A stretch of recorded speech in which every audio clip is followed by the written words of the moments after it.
I mean, until recently, I didn't think I'd want a relationship, but you know, there comes a time when some healing happens, reflections taken place, and you feel, yes, it would be nice to have somebody to share your life with. Yes, I have a kind of idea, because I know until I know what I want, I can't expect that to come to me. It's all your subconscious stuff playing out then, isn't it? It really is. So in your subconscious stuff, like what's the subconscious stuff that plays out for you? Like what's the voice? Like what's the inner critic, or what's there for you? I was married to somebody with narcissistic personality disorder, and I identify as a codependent. So I think for me, the dominant traits are, I used to be big people pleaser. I'm working on coming out of that. I think I'm anxiously attached. I was, at least. I think maybe to some extent I still am. I guess feeling fearful of abandonment, rejection, and not feeling good enough. Those kind of, ideas still haunt in my subconscious, I think. So in your journey of discovering that you are with a narcissist and you have codependency traits, what helped you? What helped you understand, like, oh my gosh, like this is what's going on in my life? It's amazing, John. I lived with that. I dated that man for 12 years. And in that time, there were enough signs I almost, ended the relationship. But him being who he was, he just would never let me go. Once you become their victim, there's no exit door, And then 19 years of marriage, a lot of bad stuff had to happen to me for me to kind of my inner voice to scream at me and say, how much more are you going to take of this? And then it started to affect my children. And I think the universe sometimes has a funny way of pointing you to things. And I think I had never heard of narcissism up until then. One day on Facebook, I came across a video or something. And when I heard that, it's like the penny dropped, I thought, this is it.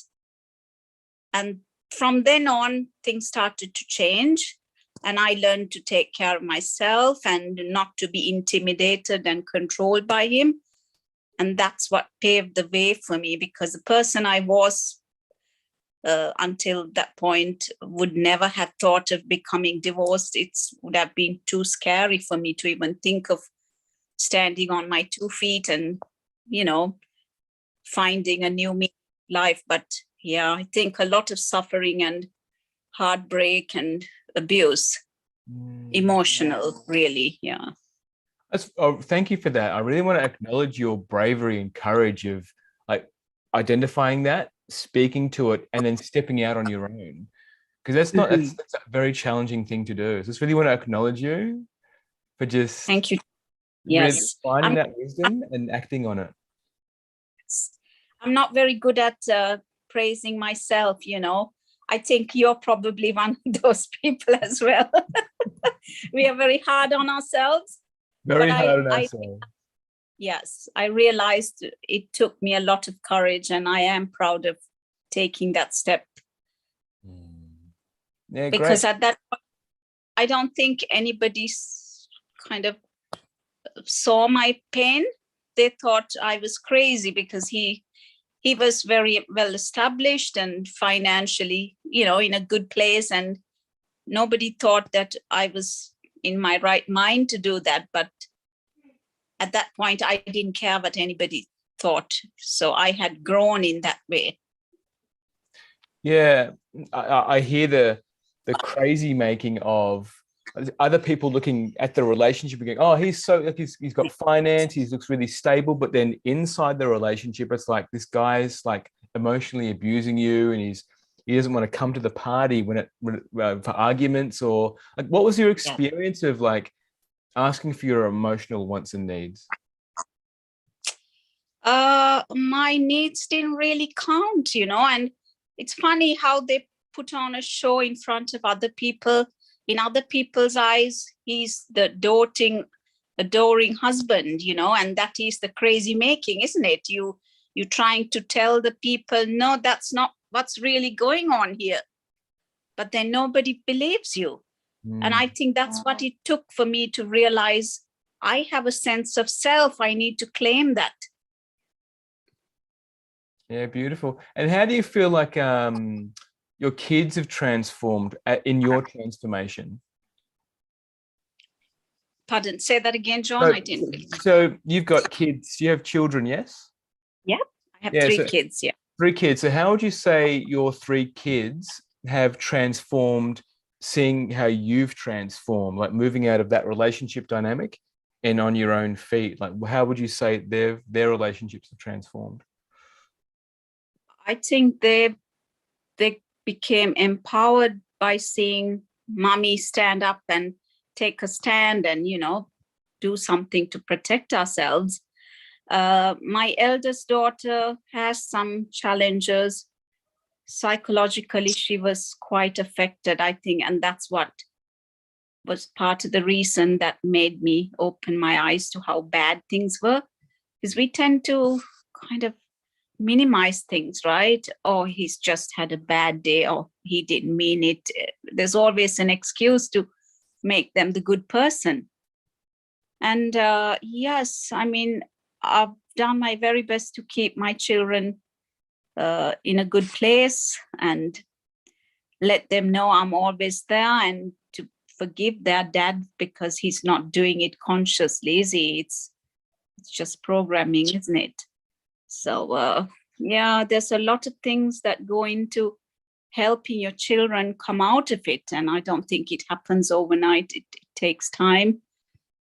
And my biggest hope for them is that they will not attract similar relationships in the future. It's having that consciousness.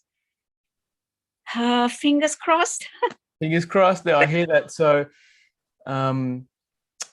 if you could tell your younger self some words of wisdom about relationships, what would it be?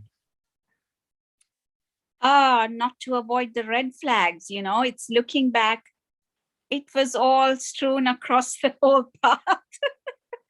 And you see it and still you don't see it. If you know what I mean. There's something in our brains, right? I think it's the codependent programming that keeps making excuses for other people and sacrificing your well-being. So I think, yes, be there for yourself most of all, and then be there for others. That's perfect. Anything else you'd like to share? I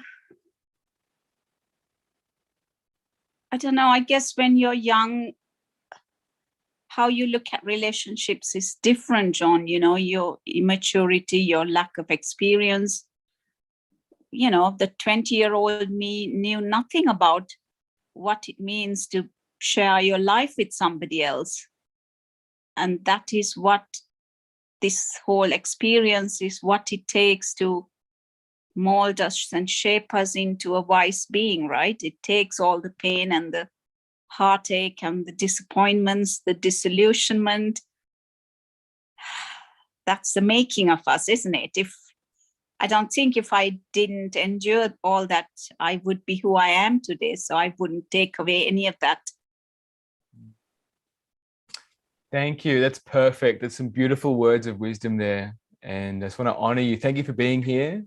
And stay on the call because I'm going to stop streaming. I want to talk to you more about the relationship that you want to create.